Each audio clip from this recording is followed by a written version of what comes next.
Stages podcast is sponsored by BetterHelp. I love summer. Everybody knows that when you walk on the beach, you feel better, but did you know why?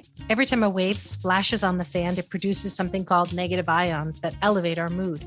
But sometimes we need a little more guidance than the sun, sand, and surf can provide. That's where BetterHelp can come in. A good therapist can guide us to better understanding life's ebbs and flows. BetterHelp offers customized online therapy, either on video or live phone chat sessions. You can speak with someone in under 48 hours, and BetterHelp is more affordable than in-person therapy.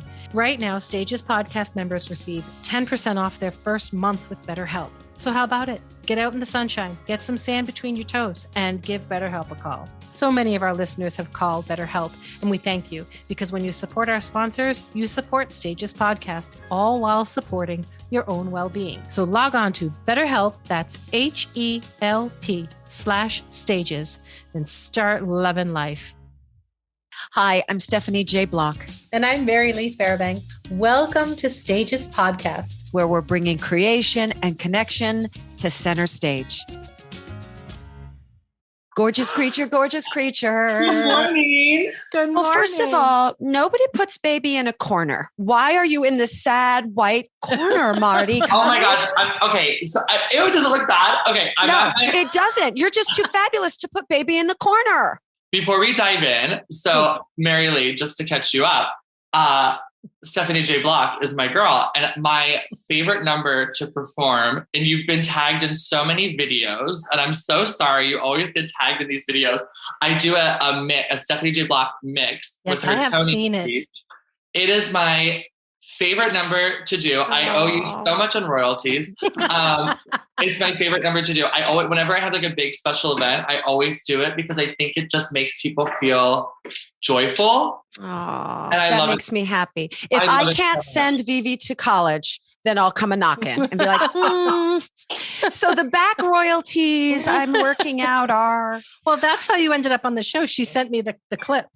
Oh she texted me that clip and she said, what do you think about having Marti on? And I was like, yes, please. Among many things. I just did it in Times Square for Playbill's Pride. Yeah. We have to stop talking. We've jumped right into the interview and I have to do it. Stop. God damn it, Marti.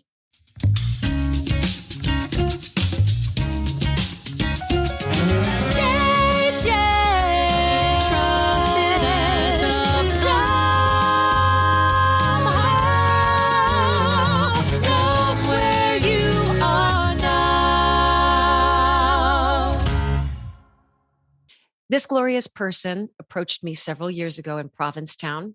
They were joyous, vibrating with energy and zest for life. We chatted a little bit, took a selfie, and then continued on our separate ways. Soon after, I started following them on the socials, and I saw them making a huge impression on social media with their incredible drag artistry.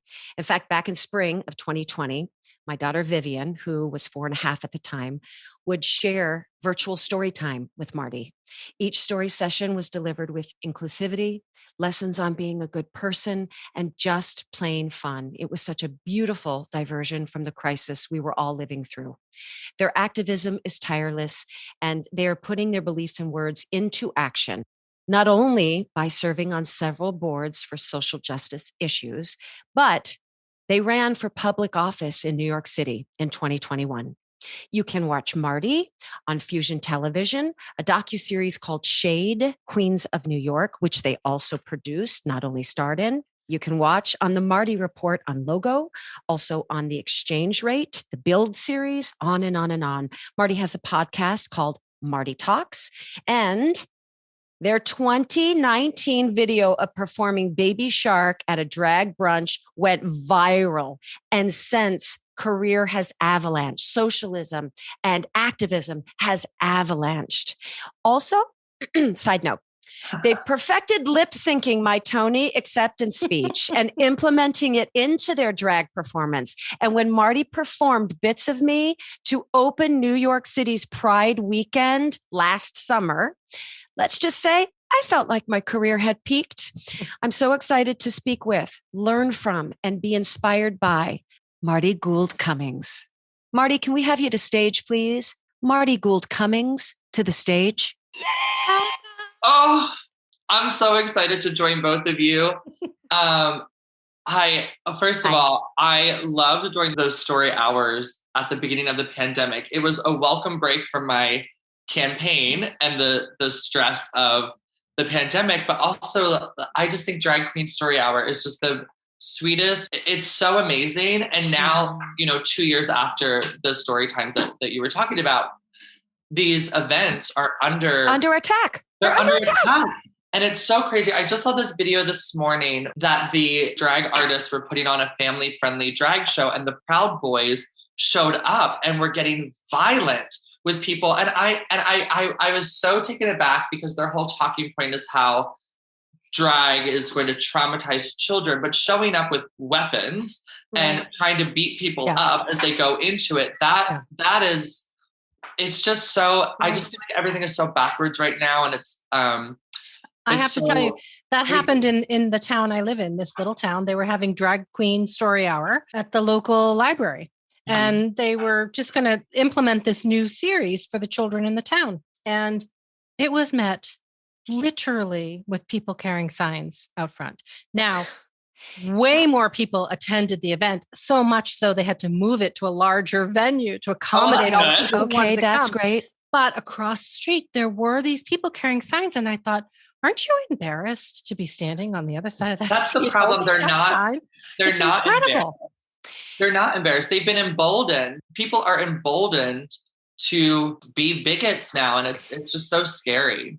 If with going back to the brunches or the story time, do you think it is a lack of understanding of the artistry of drag and the statement of drag and the, to me, there is a joy and a peace that goes along with it. There is no violence. There is no trauma. It may open up a conversation, and that I can only speak as a parent. And that is something that the parent or parents can address and say, is it time to perhaps have a conversation about who this artist is and what they stand for and why they want to dress the way they want to dress? But that to me is not a traumatizing conversation if you as a parent are ready to have it and have found the right words and can meet it with kindness and grace and love. Then these beautiful children accept it as it is in the form in which it was meant to be brought to them. And it's the end of the end. It's a beautiful half hour or hour. And you go about your day with kindness and beauty and joy. What the F? Right? But you know what's so crazy? It's like, of course, I'm not going to say, bring your child to my show that's at 11 p.m. in a nightclub. That's, of course. But the talking points that these people are saying is like, that's what these kids are getting. And it's not. We're artists, right? We're actors. We're adaptable. We know if we're doing a story time or a performance for children, it's going to be geared towards children. And if I'm doing a performance in a nightclub at 11 p.m. or midnight, it is going to be geared towards adults. Right. And that Baby Shark moment that you mentioned was like a turning point in my career. I was doing a drag brunch, which is during the day, so in a restaurant. So of course, like kids can come to it because it's a restaurant, not a bar. And this sweet little boy, Brody, I think he was like 3 or 4 years old at the time. We do a thing called drag roulette at the end of the show, where the audience can pick the songs, and we have to just like lip sync them, whether we know them or not. And it's really fun and silly and goofy. And he was so cute, and he, yelled out that he wanted Baby Shark. And I was like, oh, sure. Okay, let's do Baby Shark. And did you even know what Baby Shark was? I mean, I knew it was a very annoying song, but it's true. You say the title and all of a sudden it's in loop in my head. Yeah. Dang it. It just gets stuck. It's such an earworm, but I was like, sure, I'll do it. And he was so sweet, and he was so excited that his request was heard and validated, and he was so excited to just be seen, participate, and it was such a beautiful moment. And I put the video on my Twitter, and it like blew. I went to my friend's house that day, actually for my friend's twin's first birthday, later that day. And I was like, oh, this is, do your kids listen to Baby Shark? This funny thing happened at my brunch today, whatever. And I pulled it up and I was like, oh my gosh, it has 10,000 views. So that's weird. And then by the time I got home that night, it had like 500,000 views or something. And I was like, whoa, what's happening? But with all the people sharing it and celebrating it, there was this onslaught of like horrible, like when you read stuff and you're just like, I can't believe another human being is saying that to another human being. And so then I was like, oh, let's use this as a teachable moment. And so I made this like whole music video, raised money for Forney Center for homeless LGBTQ youth, like through this video. And it was really beautiful. And then AOC shared that video. So then I got a whole new slew of crazy hate. And then I got invited to do a TED Talk about cyberbullying and why drag is okay for kids. So then Monica Lewinsky shared that. So then I got a whole nother slew of hate. And I was like, oh my gosh. But I ask, how do you fortify yourself when that hate's coming at you? Yeah. How do you protect yourself with that? Well, I'm very fortunate. I've been sober for 11 years. So I'm very fortunate to have that foundation. And with sobriety, the third step prayer is great. The St. Francis prayer is great. But I've had many moments where like I sob on my bathroom floor. I try to be very aware of the fact that I am somebody who comes from a place of privilege, and so if somebody's writing crap about me online because of this Baby Shark thing, a lot of other queer people have it a lot worse. Like queer kids are more inclined to commit suicide or experience homelessness. Trans women, Black trans women are subject to violence and murder at alarming rates. And so what I experience with online stuff doesn't even compare to that. And that's where it like ties in, okay, how can I be of service?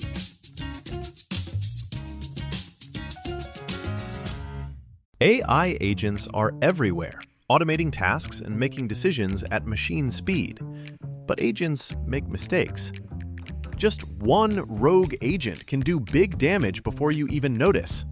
Rubrik Agent Cloud is the only platform that helps you monitor agents, set guardrails, and rewind mistakes, so you can unleash agents, not risk.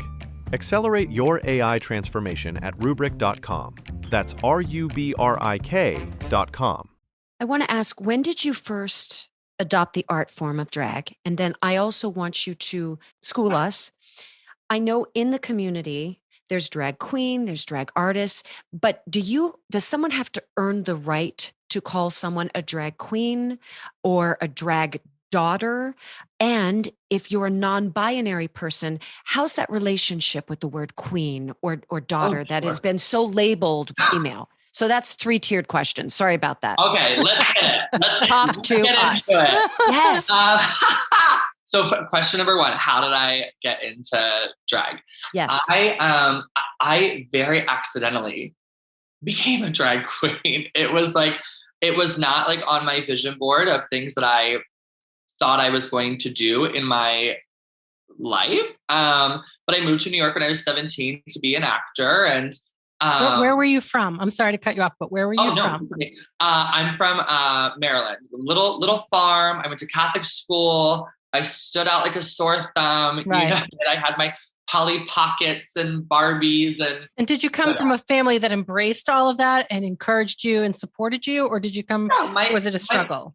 My family's accepting. I remember when I was a kid, my dad, I would play dress up.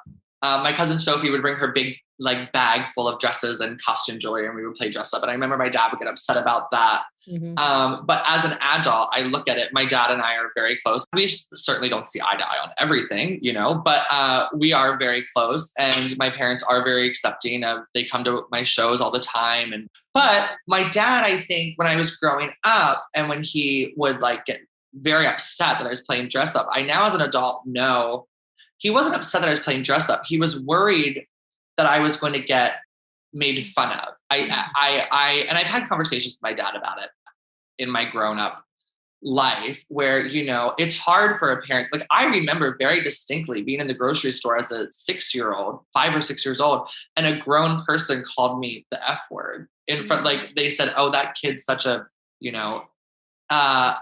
and I, of course, didn't know what he was saying because I was very small, but I can only imagine what that's like as a parent to know like, oh, my child is very obviously effeminate and is getting picked on in school. And now grown people are saying something. So I think that's why my dad was worried, reacted that way, because he didn't want me to It's his fear. He wants to protect. Of He course. wants to protect. Yeah, he didn't want me to get hurt. So I moved to New York 2 weeks after high school to be an actor. Had never seen a drag show, and Drag Race wasn't on TV at the time. I'm very old. It wasn't on TV yet.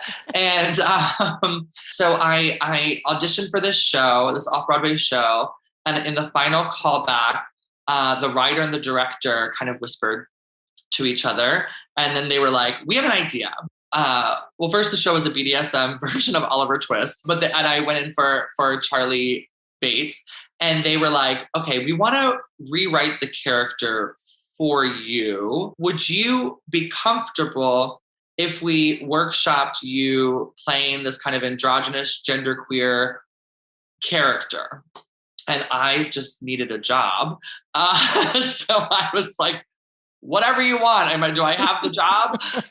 Like when you're a 19-year-old actor and you're like, just give me the gig, So we did this show, and I had so much fun playing dress up like I did when I was a kid. And I just had so much fun creating this character. And so I would go see Peppermint, her show, and Sherry Vine, Shaquita, and Bianca, and all these, legendary queens. So it just kind of like happened. And then I threw a birthday party, which was my first drag show that I did at this bar. And I called some friends of mine. It was Lily Cooper and Frankie James Grande and Matt Doyle. I called them. I said, can you perform at my birthday party with me? And they were like, yeah, let's do it. And the bar owner afterwards was like, oh, you're really funny. Do you want to have a weekly show? And I got a weekly show. And it like does not happen like that today. This was like 14 or 15 years ago. And it does not happen like that today. It was very much accidental. And then it just kind of went from there. And I've been a full-time drag queen ever since. I was in the right place at the right time, very fortunate. But then, because of drag, to tie into your next, question, because of drag, I always I came out when I was 14, and my only reference to queer culture was Will and Grace. That was like the thing at the time. Everybody said, oh, you're just like Jack. And I was like, oh, okay, well, I'll play that up, because in high school, when I came out, all the girls wanted like the gay best friend, and their boyfriend stopped making fun of me because their girlfriends were friends with me. And then I had a very nice high school experience because I played up being like Jack on Will and Grace. It was my safety, from getting picked on in a way. But when I came out, I still felt that I felt like the relief that I was out of the closet, but there was still something that wasn't lining up, if that makes sense. I didn't have the language to know what that was. And so through drag, I started becoming more comfortable with who I am as a person. And, as you get older, you learn new things about yourself, and then our society and our language evolved. And so when I was around 30, I'm almost 35 now, and so when I was around 30, I was like, oh, that missing thing that I've been feeling since I was 14, that missing thing. I was like, I'm not like a male, but I'm not a female.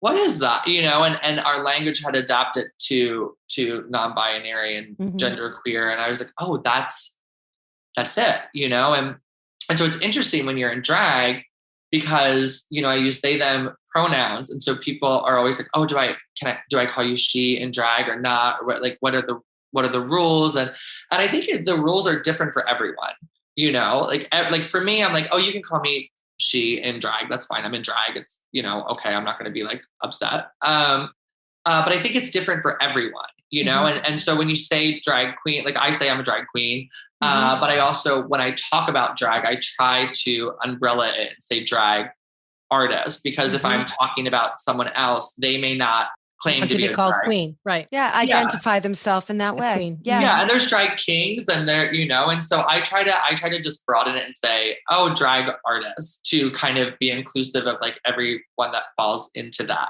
Well, it's funny because we were saying yesterday, I said, it's so hard for me because they seems plural. So it doesn't naturally come out of my mouth. So if I were saying they did this, in my mind, it seems plural. And so she said, think of it as Marty comes to your house and leaves sunglasses behind. And you would say, oh, they left their sunglasses. And for some reason that kind of cleared it up in my mind. And it was so much easier for me to incorporate it into language just from that simple shift in thinking. Because for me, it's like, I'll call you whatever you want me to call you, but it just doesn't come off my tongue. I always say to people like exactly what you're saying. You can say, oh, they are driving down the street. You know, like it's we use it all the time. Grammatically, we do use it all the time. And now it's just retraining. I would like to believe most people aren't trying to be disrespectful or belittling, at least those of us that look at each other and can see the humanity in each other, right? And we have proximity and understanding and empathy. So it's just retraining our old lady lips to make sure that we are being inclusive and respectful, and that it's not a new language, but it's a new understanding of the language. And I'm very, very blessed that I have young but dear friends who will whisper in my ear and say things like, you're being a little granny right now. I'm not trying to be granny. Teach me, oh wise one, teach me. And then she'll pull me aside and she's like, I know that's not your heart. Listen, don't try to respond in this moment.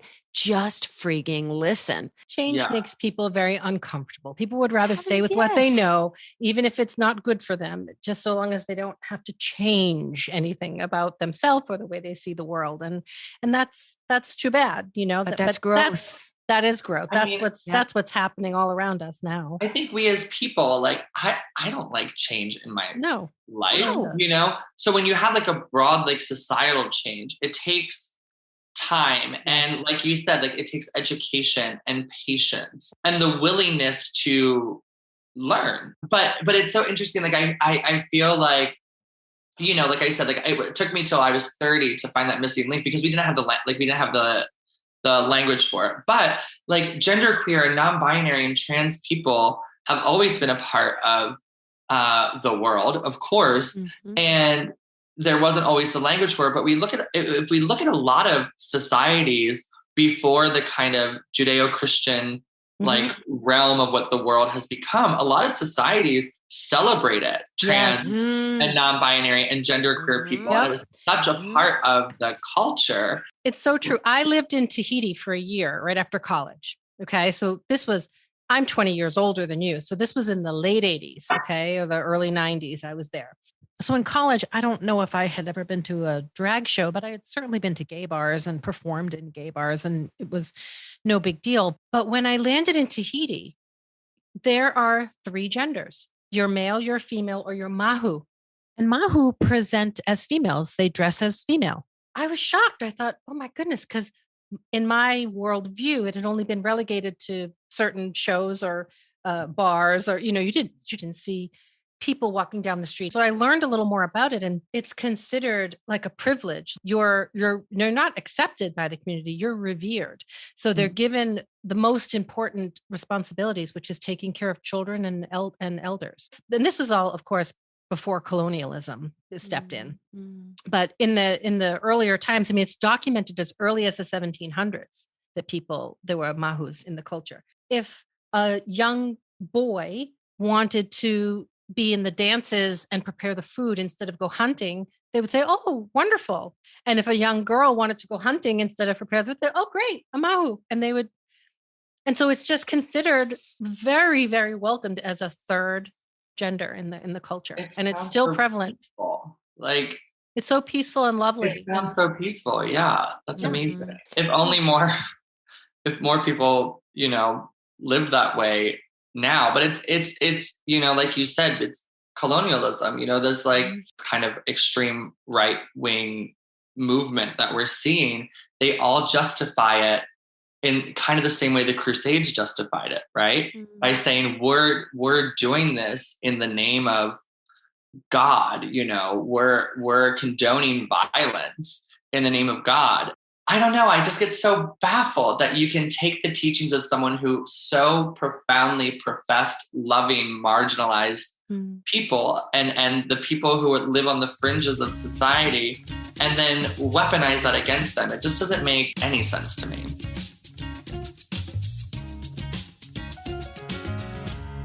Are you going to continue to try to enter political office and try to make some changes that way? Oh, the $1 million question everyone always asks me. Well, we need you. Yes. But we also know how expensive and exhausting. And, that is more than a full-time job running a campaign. Gosh. Running for office is a full-time job. And it's so interesting. Like the election happened. And then like 2 or 3 weeks after the election, I got a call from Food Network to come film something. And so I did that for 5 weeks, and that was a big distraction. And then it got to, so my election was in June, and then it got to be like December.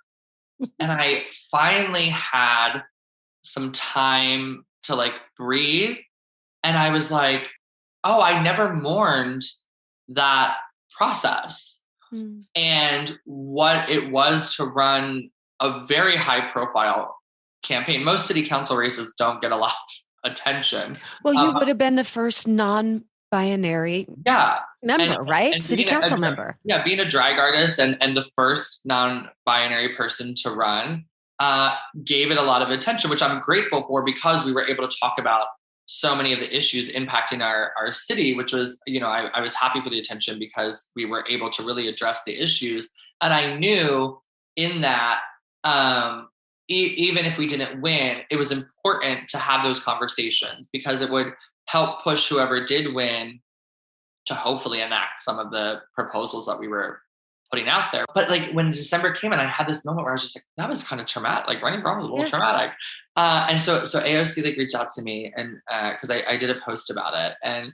And she was like, after the campaign, everybody just kind of like your whole, like, you no longer have a team of people kind of like guiding you. Phone's not ringing all the time. It's like, and it's very like everything that you've done just kind of like disappears, falls away. It just like stops. And then you have to figure out, how do I stay present and show up for myself? And how do I stay present and be of service to others and continue to do the work? And so that's been like such a big lesson. And like, okay, we didn't win. That's okay. There was a lot of wins within our campaign. We had an entirely queer staff. Almost everyone on it was non-binary. We were able to push for legislation that we believed in and engage in voters. But then it was like, okay, now how do I like shift gears as not a campaign and someone running and being an advocate, like I had been before, and like switching back to that. And that's been a really kind of fun transition, like since I went through that like depression in December, but I needed to take that time to like get through that and then be like, okay, let's show up. I will do it again, but I don't think like now, there needs to be some space between it. At 35, there is a long path in front of you.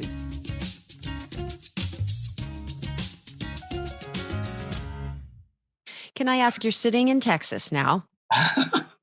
And truly, yes, that's what I want to address. I want to, if you feel comfortable, speak to how you walk through the world and how I can only imagine there is, not always, but a safety in New York City.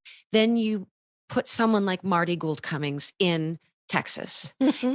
How do your molecules shift? Do you feel comfortable? Yeah. Well, thankfully I'm in Austin, which is a very progressive. Okay, keep it weird. Keep it weird. Yeah.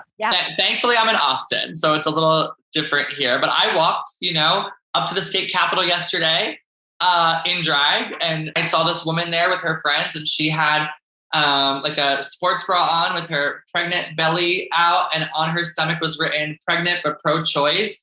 And I was like, yes, and so there are people in these states that are progressive. And I had a great conversation. Actually, I did a show last night here in Austin. And this wonderful guy came up to me after the show and was like, oh, I followed your political career and just like, thank you, whatever, and he was talking about how him and his partner live in Texas and they're very scared because the attorney general here just said that they would enforce if the Supreme Court goes through with this, which I hope they don't, but Texas government would enforce like old sodomy laws, and which is just, they'd enter our private lives in our bedrooms. And, which is crazy. And so they were talking about how they're very scared and they're looking to move to California.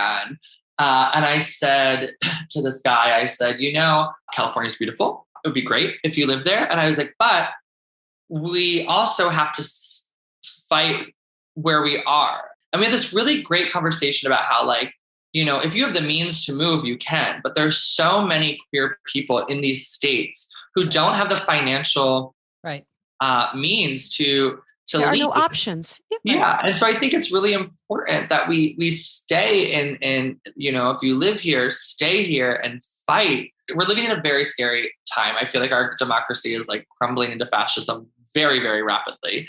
But I also believe that this country has the capability of greatness. And the way to achieve that is us like-minded people who are anti-racist, who are, in support of reproductive justice and health, who are in support of queer liberation and making sure immigrants are truly welcome to, we have to stay where we are to fight for these kids in Texas and Florida and Alabama and Mississippi. So when I'm in like I just performed in Florida last week also, and I'm like, oh, okay, I'm doing Florida and Texas. I'm really hitting them hard,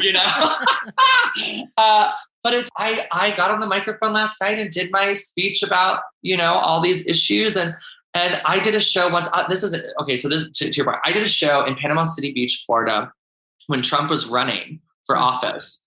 And he had a rally in Panama City Beach the same weekend I was in town performing. And I was like, oh my gosh. Did you get a photo op? Did you get a photo op, Marty? I was like, okay, all like the liberals are going to come to my show and we're just going to powwow. But there's a lot of queer people who are on that Trump train. And so I had an audience of like gay Trumpers. And I was like, oh my God, this is kind of scary. But I don't understand how it's like a duality. You'd be voting against your own interest. But that's what we need to embrace. Well, I don't know how we embrace it, but that's what we need to recognize and what this country is lauded to be.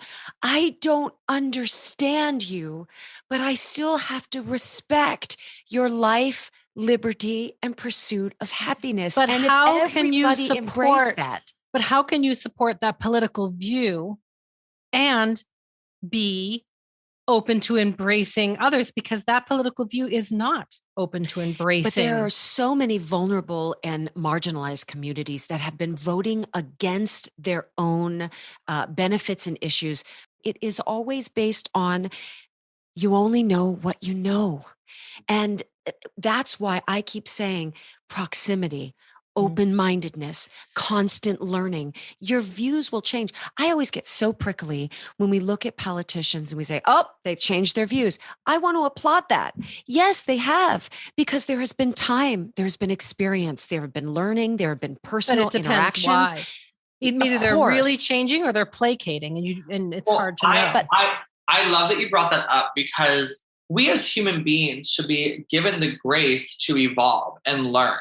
So when people say, oh, well, this politician did this all those years ago, if they're still doing that today, that bad stuff today, then yes, I'm going to be like, you're a piece of shit, like get it together.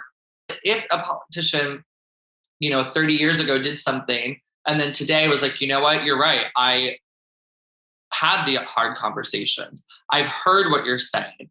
I've digested it. And I've learned from it. And when you know better, you do better. Mm-hmm. And now we'll legislate in this way. That's a win. The key to recognizing whether it's true growth and true change is if they're taking personal responsibility. If you're taking personal responsibility for the actions or the words that you said at one point and say, now I see and know and will do better. That's different, I think, than just a politician flip-flopping because it's what they're who's going to vote for them, right, where the money's coming from. Yeah. Sure. Right. Who's exactly what big corporation is funding them.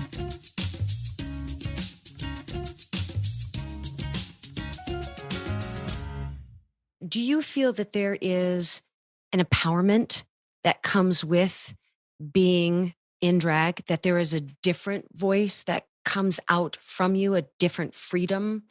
You can articulate yourself in a different way?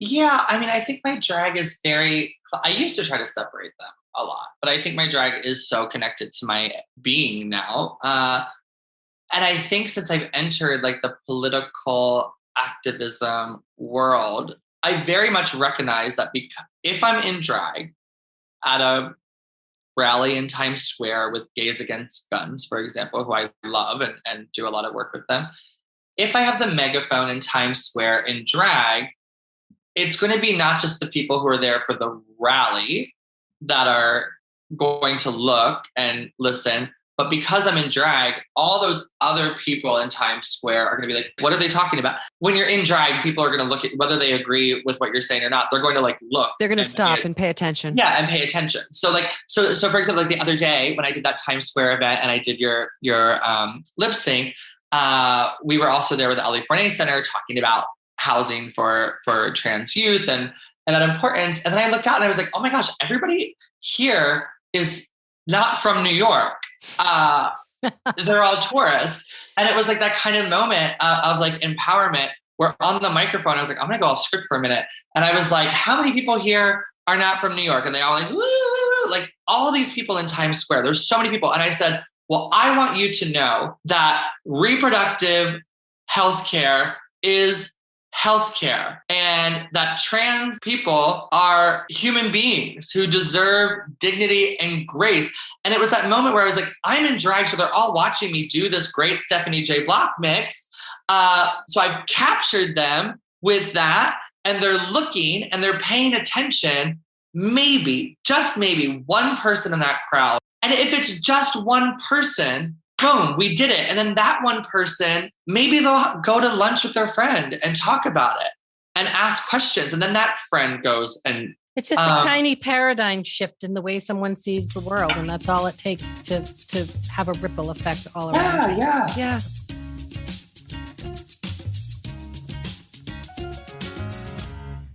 I want to ask you a question because I know some drag artists don't always go for glamour. They go for heightened or camp but you love glamour. So what do you need to feel beautiful? First of all, do you rent the wigs? Do you own the wigs? How big is your apartment? Do you rent the runway? Like literally every time you go out, it is a completely different look and it can be from a different decade, but it's always based in glamour, right? Oh, that's very kind. I do, like if I have a big event, I like to dress up more than if I'm just like doing a show at the bar or whatever. My friend Tyler, who actually works for LA Forney Center and was on Project Runway, he makes a lot of my dresses for like events. And then my wigs, my friend Acacia does my wigs for me. Her wig company is Forgotten Locks. And I have my drag room at home, which is nice to have. But yeah, Tyler's amazing. I remember when I did, so I'm like the biggest Princess Diana fan ever since I was a kid. I'm obsessed with her. Like I wrote my 5th grade paper on her. Like I always loved her. So when I was invited to the Diana, which I don't care what anybody says, it was a great musical. When I was invited to the Diana Broadway show, all the haters could sit down. It was great. So I got invited to the red carpet and I called Tyler and I was like, I need the revenge dress. You have to make me the revenge dress. You know what I'm talking about? Yes. We had Joe DiPietro on the show. He came and talked to us. Yes, I think it was Armani. And she wore it the night that Charles did his sit-down interview where he admitted to having an affair with Camilla. And it was her kind of like FU dress because she knew she was going to be photographed and she looked stunning. And I said, I need the revenge dress. And he whipped it up for me in a day. And I wear it all the time now. I'm like, I've got Diana's revenge dress. Come true. So he's amazing, and he makes a lot of my stuff for me. And I always feel when I wear his stuff, I feel like $1 million. Who was your cousin? Sophie? Was it your cousin's name? Sophie? My cousin Sophie. She's so jealous. Jealous. But you know what I love about it, and this is what I love about drag. When I'm like in that and I'm twirling on that like red carpet or stage or wherever I am, and the dress is like, it's those feelings of like when I was a little kid and I would pull these outfits out of Sophie's bag and put them on. It's like all those feelings of like, just like the freedom to express that little kid. Yeah, that's that right. freedom now to like be the thing that little kid wanted to be. It I think we're joy. born. We are so born who we are, like with the things that we love so inside of us. And I think as kids, kids try to express it, and society and parents, out of worry or fear or trying to shape them, kind of squish it down. And the lucky ones find it again as adults and get to just like be free. I was listening to a podcast that was talking about really the spirit and how we always mention it after death. Where does the spirit go? What happens? Is there a heaven? Is there a hell? Is there a transfer of energies? But we very rarely speak to that spirit. That's before they're born. And that is, it's in existence and it's in there. And the mother has nothing to do with it. The father has nothing to do with it. It is this loud something that we can't explain, a non-tangible we can't explain, that is fully formed when they take their first breath. Yes. And we've got to just allow that to speak, and they will show us who they are. Kids are exploring what is their taste. That's why they play with all the different toys. I remember this prime example of this. When I was a kid, I was in kindergarten, and this girl, Bianca, I'll never forget her name because she did this to me. Bianca, I hope she's listening. Bianca the bitch. I have a feeling this is a Bianca's a bitch story. Bianca the bitch. We were 5 years old, and I was playing with the kitchen set, which, whatever, who cares? And she went up to Mrs. Budd, my teacher, and was like, Marty's playing with the kitchen set, and they're not a girl, and so they shouldn't be playing with this little 5-year-old. And I was told by Mrs. Budd I wasn't allowed to play with the kitchen set because that's what girls played with. And my mom got very upset when I told her. Oh, good. Yes, Mom. And marched right in there and was like, this is ridiculous, you know? And my mom and I actually talked about this story recently. And we were talking, my brother is a chef. Are you going to like little Bobby Flay when he was a kid tell him he can't play with the kitchen set because he likes that? Like it's that we're stereotyping kitchen. The kitchen is for a woman. Right. If you limit it to that, the Bobby Flays of the world maybe never get to explore that when they're a kid. Just say, oh, I like this. And then tap into that creative side. Oh, how are we going to change it all? How are we going to do it? We just got to do it one kid at a time, one experience at a time. One conversation at a time. That's right. And you just hope you shift someone's perspective. And the conversations are going to be uncomfortable. And that's okay. Like, sit in the discomfort for a little bit. That's okay.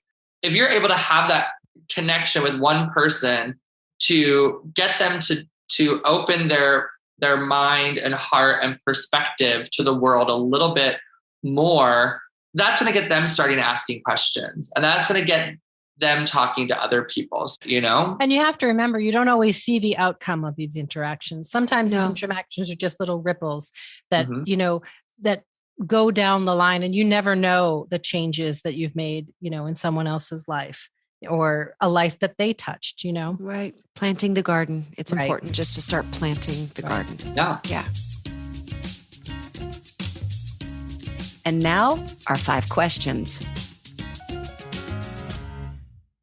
If you were a pizza, are you thin crust, thick crust, Chicago style, and what are your toppings? Chicago deep dish, extra cheese with jalapenos. Whoa, not a thought. They knew this answer right away. Listen, I'm a New Yorker through and through, but Chicago pizza's the best. Oh, it's a full hearty meal. I don't know deep dish. I just can't do the deep dish. It's like a casserole. It's like an Italian casserole. I like the New York, you know. Okay. Fold it in half, make it a Sammy. I mean, I do love a 99-cent slice on the street of New York, but a deep dish, like sitting down with it's so good. Jalapeno. All right. I put jalapenos on everything, just to be fair. Oh, wow. If you could go back and talk to your teenage 20-year-old self, what do you tell them? Just breathe. Just breathe. It's just for now. If we were to enter your closet, is there one piece of clothing, a wig, a garment that you will never be rid of because of the memories it holds? I'll never get rid of my Diana revenge dress because I love it so much. And I'll never get rid of what I wore to my wedding. Oh, beautiful. Okay. you could wake up tomorrow morning with any ability or superpower, what is it? Change the Supreme Court. Ah. Change or expand? You want a completely clean house? Clean house. Expand house. it and clean house. Okay. Yeah. If you were a nail polish color, what's the name of that? Oh, what's the color? And what's the cheeky little name of that color? Oh my gosh. Like a dark purplish plum that's almost black, but it's not. Oh, I don't know what I would call it. I don't know what I call it. I don't know. Egg, plant your seeds. Egg.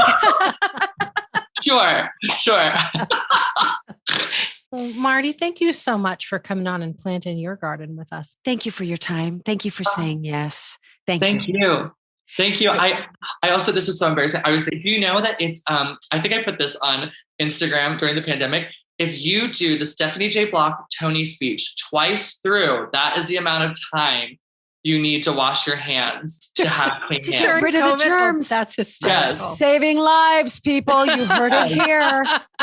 Oh, I always feel bad when people tag in because I'm like, oh my gosh, you're probably so tired of seeing me do this number. But it just brings me so much joy because I think your speech was so heartfelt and so beautiful. And like, I just think it resonates with so many people. Like, Thank you. Yeah. I'm honored. I really am honored. Thank you. Oh, well, thank you. Thank you both. Thank you both so much for having me today. Thank you. Can my mind a pop question just popped into my mind. Can I just ask you one more thing? Yeah. How did your chef brother feel about you going on as a contest as the worst cook in America? Well, It's because of Bianca that he's not a good chef, that they're not a good chef. Bianca. Bitch, Bianca. I am the worst in the kitchen. And I think he felt happy that I was finally outed for that. Yes, I think he found joy in that. But I tell you, I make an incredible macaroni and cheese, deep dish casserole macaroni and cheese now. Like, how many cheeses you use? 4. Lots of breadcrumbs. I put jalapenos in it. It's so good. Coming up next, what struck a chord with us right after this break? Y'all, Stages is now sponsored by BetterHelp, and I couldn't be more excited because I love therapy. So I encourage you, if you've had a tough year and a half, why don't you give them a shot? You can find a therapist that you can connect with. Their resource is thousands of therapists, well-trained and experienced. You can keep looking until you find someone that you click with. They have customized online therapy. They do offer videos, but they also offer phone and live chat sessions. So you don't even have to be seen. You can only be heard. What are you waiting for? Go to BetterHelp. That's HELP.com/stages. And for our cast members, you get 10% off their first month at BetterHelp.com/stages. Go, go, go. Go find your healing. Go find your happy. Stages podcast is sponsored by BetterHelp. That's HELP. So very special. And when I say zest for life and energy in my intro. Yeah, they're just lovely. Lovely. What a really thoughtful and forgiving and open human being, right? Just willing to allow others' flaws and allow others' growth with patience and kindness. And it just oozes out of them. And it's just beautiful. It really is. And when I see that they want to do so much good and they are using their art form to do good, I am always not envious, but striving to do that. You know, when you can bring your art form and elevate it to a place where it is changing people's lives or mental space, emotional space, that's always the goal. I don't know if that was always necessarily my goal. I kind of found myself, since I was raised on the MGM musical, much more about, transport me somewhere. Just let me escape for 2.5 hours. But now in my life, I look at people like Marti and say, I think it's time to amplify. I think it's time to use the art form, and whether that is a play or a musical or your own solo show, to still bring enjoyment and joy, right? But to Get plant people that to seed. think. Get people to think. Think a like little Christina Wong does, right? bit. Exactly. Yeah. She does it brilliantly as well. Thinking about that Polynesian culture with the Mahu, when there's a story when Gauguin came to live there, they thought he was Mahu because he had long hair and he dressed really flamboyant and bright colors. And they assumed that he was Mahu. Wow. So I wish that our culture was more like that. Like why does it have to be so black and white? We think of our founding fathers, high heels, flouncy pants, padded True. wigs. Like we're not looking that far back. That's These really were the true. leaders of our nation, dressed more effeminate.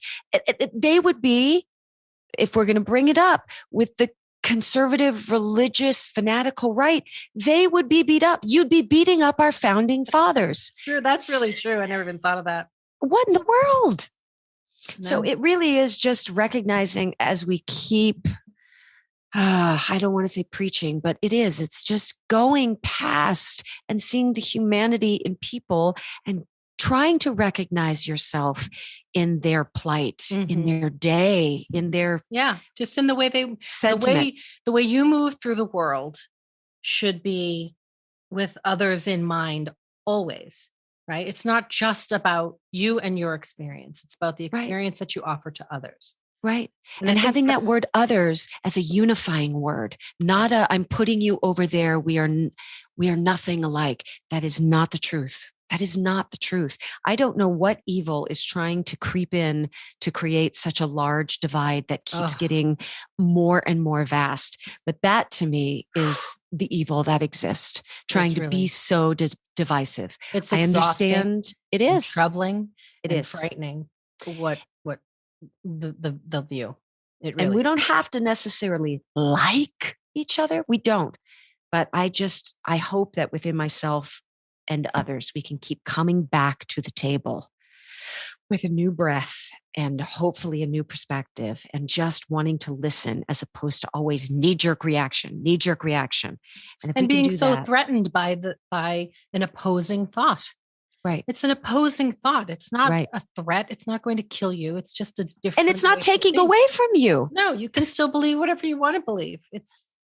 Anyway,